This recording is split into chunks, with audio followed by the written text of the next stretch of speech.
Most of you all know my story. You know that 2014 I was diagnosed with cancer. Stage 3 cancer, nasopharynx, and we didn't know what to expect. And the concern was, you hear nasopharynx, nasal passage. Yes, your nasal passage starts right here. But the nasopharynx is back at the base of the brain. And so their concern was, is it protruding or expanding out into his brain? First, they confirmed I did indeed have a brain, okay? And then luckily, it was contained to the nasopharynx.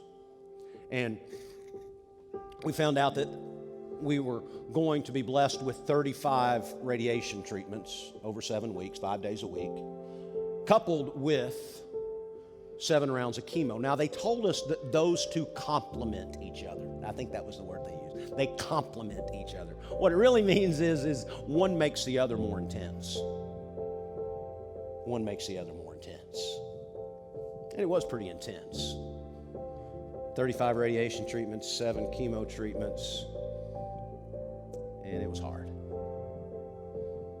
And I remember, I was 8 a.m. We'd drop the girls off at school, or Dolly would take me to my radiation treatments, and they would strap me to a table with a plastic custom-made mask and 7 blasts of radiation that just got longer and longer. And, I never heard God say He was going to heal me. Never heard that. What I did hear, I'll be with you. Or distinctly remember, I'll be with you, and it'll be okay. Don't know what that meant. But laying on that table, I had peace. Midst of all of it, I had peace. About 2/3 of the way through, the doctor asked me if I wanted to take a break because the radiation, the chemo, they were really affecting me. And I asked him, I said, "Are you telling me I have to take a break, Doc, or are you offering me the opportunity to take a break?" He said, "No, I'm offering you the opportunity." And I said, "Well, you gave me an end date, and we're not quitting. That's going to be the end date to all of this." And we got through 35 radiation treatments, 7 rounds of chemo, and we think we're at the end of the journey, and 3 weeks of me not eating a thing because my mouth was burned up from all the radiation, and losing weight and having to start taking baths rather than showers because I couldn't stand. And Dolly was wanting him to give me a feeding tube, and walking in for those follow-up appointments and sitting myself up, I realized how blessed I was that I could walk in the doctor's office, because I looked around, there were a lot of people who couldn't. Doctor said he's not there yet. And I lived on yogurt and Velveeta cheese omelets and room temperature milk for about the next 3 weeks after that. 3 more rounds of chemo. September of that year, hairless and 100 pounds lighter.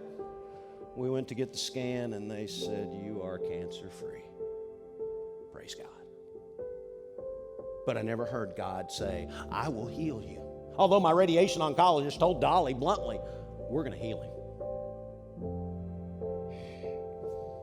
I do know that we got cards from hundreds of people. Churches I'd never been to, people I didn't even know, sent me cards saying, "We are praying for you," and I can tell you it gave us strength. But all I ever heard God say was, "I will be with you." God is with us in the midst of our suffering. And healing comes in many different ways. And if our suffering is intended to bring us closer to God, then rejoice in your suffering. Easier said than done, I know. But rejoice in your suffering. And if healing is intended to bring us closer to God, in whatever form it comes, rejoice in your healing. Sometimes healing comes from being set free from the prison that our body has become, such as I believe with my mother.